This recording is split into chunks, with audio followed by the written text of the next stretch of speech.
Breast surgeries అనేవి రకరకాలు ఉంటాయి. ఏదర్ అంటే కొంతమందికి they may not be liking their appearance like అంటే చిన్న సైజు ఉండడం కానీ, లేదు అంటే కొంతమందికి క్రాస్లీ ఎసిమెట్రిక్ అంటే ఒకవైపు పెద్దగా ఉండడం, ఒకవైపు చాలా చిన్నగా ఉండడం కానీ, కొంతమందికి ప్రెగ్నెన్సీ తర్వాత లేదు అంటే వెయిట్ లాస్ బెరియాట్రిక్ సర్జరీస్ తర్వాత మేజర్ వెయిట్ లాస్ తర్వాత బాగా సాగింగ్ అవ్వడము, ఇలాంటి ఇష్యూస్ ఉండొచ్చు. కొంతమందికి ఏంటంటే కంజెనిటల్గా అంటే పుట్టుకతోనే వాళ్ళకి కొద్దిగా ఇష్యూస్ ఉంటాయి దాంతో ఏంటంటే ఓన్లీ బ్రెస్ట్ అనే కాకుండా మొత్తం యాంటీరియర్ చెస్ట్ వాల్ అంటే మన చెస్ట్ వాల్ మొత్తం కూడా అబ్నార్మాలిటీస్ ఉంటాయి.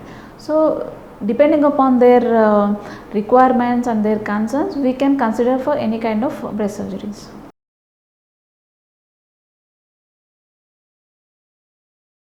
Breast enhancement or breast augmentation అనేది ఇందులో 2 రకాలుగా ఉంటుంది. కొంతమంది ఏంటి అంటే ఆగ్మెంటేషన్ విత్ సిలికాన్ ఇంప్లాంట్స్ అంటారు. అంటే అందులో ఒక మీరు చాలామందికి తెలిసే ఉంటుంది. సిలికాన్ ఇంప్లాంట్స్ అనేవి మన బ్రెస్ట్ కింద అంటే మజిల్ కింద కానీ, లేదు అంటే బ్రెస్ట్ టిష్యూ కింద కానీ పెట్టచ్చు. లేదు ఇంకొక వెరైటీ అంటే ఇంకొక టైప్ ఆఫ్ ఎన్హాన్స్మెంట్ ఏంటి అంటే ఫ్యాట్ ఆగ్మెంటేషన్ అంటారు. ఫ్యాట్ ఆగ్మెంటేషన్ అంటే మన బాడీలోనే ఉన్న ఎక్స్ట్రా ఫ్యాట్ అంటే ఏదో అబ్డోమెన్ దగ్గర నుండి కానీ, థైస్ దగ్గర నుండి కానీ తీసుకొని దాన్ని ప్రాసెస్ చేసి దాన్ని బ్రెస్ట్ని ఎన్హాన్స్ చేయడానికి యూజ్ చేస్తారనమాట.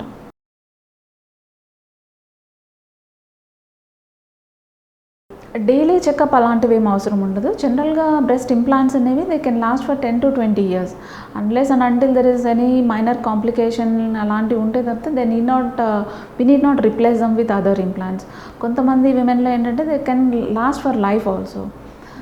బట్ ఫ్యాట్ ఆగ్మెంటేషన్ అనేది అంటే మన ఓన్ బాడీలో నుండే తీసి మన ఎక్స్ట్రా ఫ్యాట్ని తీసుకొచ్చి బ్రెస్ట్లో పెడతారు కాబట్టి ఇట్స్ మెయింటెనెన్స్ ఫ్రీ. అంటే దాన్ని మనం చూడాల్సిన అవసరం ఒక ఫ్యూ డేస్ అయిన తర్వాత అంటే సర్జరీ అయిపోయిన వెంటనే దానికి పోస్ట్ ఆపరేటివ్ విజిట్స్ ఉంటాయి కానీ దాన్ని మళ్ళీ మనం మెయింటెనెన్స్ అనేది ఉండదన్నమాట. So it last for life.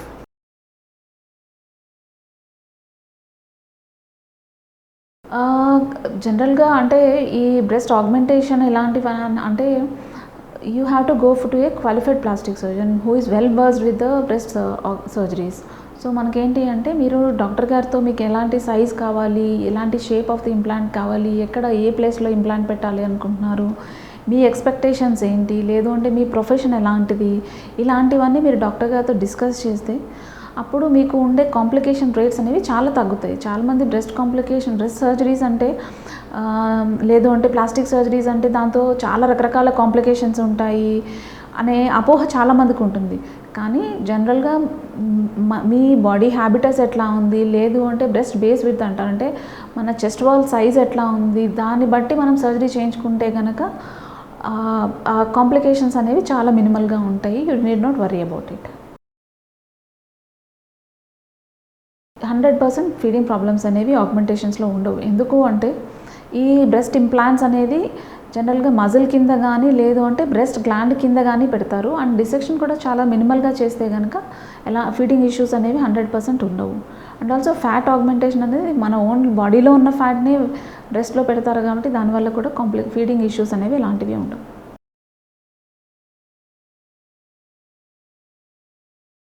అన్ఈవెన్గా అనేది no two breast of any women are equal. 100% ఈక్వల్గా ఉంటుంది అని ఉంటుంది. Minor asymmetries are common for any women. కాకపోతే గ్రాస్లీ ఎసిమెట్రిక్ అంటే మనం డ్రెస్ వేసుకున్న తర్వాత కూడా కనిపిస్తున్నాయి, చూడడానికి చాలా అబ్నార్మల్గా ఉంది అన్నప్పుడు we can consider for equalisation surgery. అంతేగాని దీనికి స్పెసిఫిక్గా కొన్ని సిండ్రోమ్స్ ఉంటాయి. పోలెండ్ సిండ్రోమ్ అలా కంజెనిటల్గా అంటే మన పుట్టుకతో వచ్చే ప్రాబ్లమ్స్ అనేవి ఉంటాయి. అంటే అవి మన ఓన్లీ బ్రెస్ట్నే కాకుండా చెస్ట్ వాల్ని ఇలాంటి వాటిని కూడా ఇన్వాల్వ్ చేస్తాయి అన్నమాట. అంటే మన రిబ్ కేజ్ని, దాని మీద ఉండే మజిల్స్ని కూడా ఇన్వాల్వ్ చేస్తాయి. అలాంటి వాటిలో కూడా రావచ్చు ఈ బ్రెస్ట్ ఇష్యూస్ అనేవి. మనకున్న అబ్నార్మాలిటీ ఎంత ఉంది, ఎంత డిఫరెన్స్ ఉంది, లేదు అంటే వాళ్ళ రిక్వైర్మెంట్స్, కన్సర్న్స్ ఎట్లా ఉన్నాయి అనే దాన్ని బట్టి మనం కరెక్షన్స్ అనేవి ప్లాన్ చేసుకోవచ్చు.